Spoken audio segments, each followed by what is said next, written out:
ଅଲଗା ହୋଇଯାଏ। ଏ ଭାଇ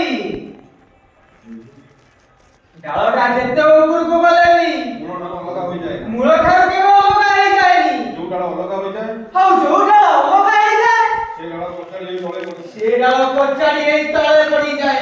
କଚାଡ଼ିଲା ବେଳେ ଗୁରୁତ୍ୱ ଦେ। ସେ ଡାଳ କଚାଡ଼ି ହେଇ ତଳେ ପଡେ।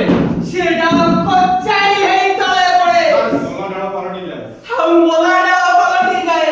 ତୁ ଗଛଠାରୁ ଅଲଗା ହୋଇ ଆଉ ତୁ ଗଛଟାରୁ ଅଲଗା ହେଇ ମଲା ଡାଳ ପାଲଟିଯାଏ। ମଲା ଡାଳ ପାଲଟିଯାଏ ଲୋ ଭାଇ। ତୋତେ ସାନ ଭାଇ ତୋତେ ସାନ ଭାଇର ଅନୁରୋଧ। ତମେ ଯେତେ ଯାହା କହିଲେ ବି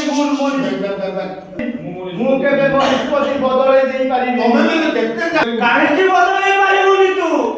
ରଜତ କାହିଁକି ନା ଆମ ଜାତି ଛୋଟ, ଆମ ଜାତି ଛୋଟ ତାଙ୍କ ଜାତି ବଡ଼। ଆଉ ତାଙ୍କ ଜାତି ବଡ଼। ଶଙ୍କର ସଂଖ୍ୟା କହିଛନ୍ତି ରଜ ରଜ ରଜତ ମୋ ଭାଇ ଜଣେ ଢୋଲିଆ ଆଉ ମନୀଷାର ବାପା ଶିଳ୍ପପତି ଜଣେ ଶିଳ୍ପପତି। ଆକାଶ ରୂପା ଭାଇଟା ଦେଖ ଭାଇ ଜଣେ ଢୋଲିଆ ମନୀଷାର ବାପା ଜଣେ ଶିଳ୍ପପତି।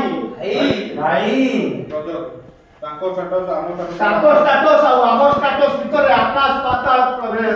ସେମାନେ ଯଦି ଜାଣିବେ ଆମ ଜାତି ଛୋଟ ତାହେଲେ ସେମାନେ କେବେ ହେଲେ ଆମ ବାହାଘରକୁ ସ୍ୱୀକୃତି ଦେବେନି। ଆମ ବାହାଘର ଆଉ ଆମ ବାହାଘର ନହେଲେ ସେମାନେ ଯଦି ଜାଣିବେ ଆଉ ଆମ ଷ୍ଟାଟସ୍ ଭିତରେ ଆକାଶ ପାତାଳ ପ୍ରଭେଦ। ସେମାନେ ଯଦି ଜାଣିବେ ଆମ ଜାତି ଛୋଟ ତାହେଲେ ସେମାନେ କେବେ ଆମ ବାହାଘରକୁ ସ୍ୱୀକୃତି ଦେବେନି। ଆଉ ଆମ ବାହାଘର ନହେଲେ ନା ରହିବି ମୁଁ ନା ରହିବ ମନୀଷା। ଆଜିଠାରୁ ତୁମମାନଙ୍କ ସହିତ ମୋର ସବୁ ସମ୍ପର୍କ ତୁଟେଇ ଦେଲି। ତମେ ତମ ଦୁନିଆରେ ମୁଁ ମୋ ଦୁନିଆରେ।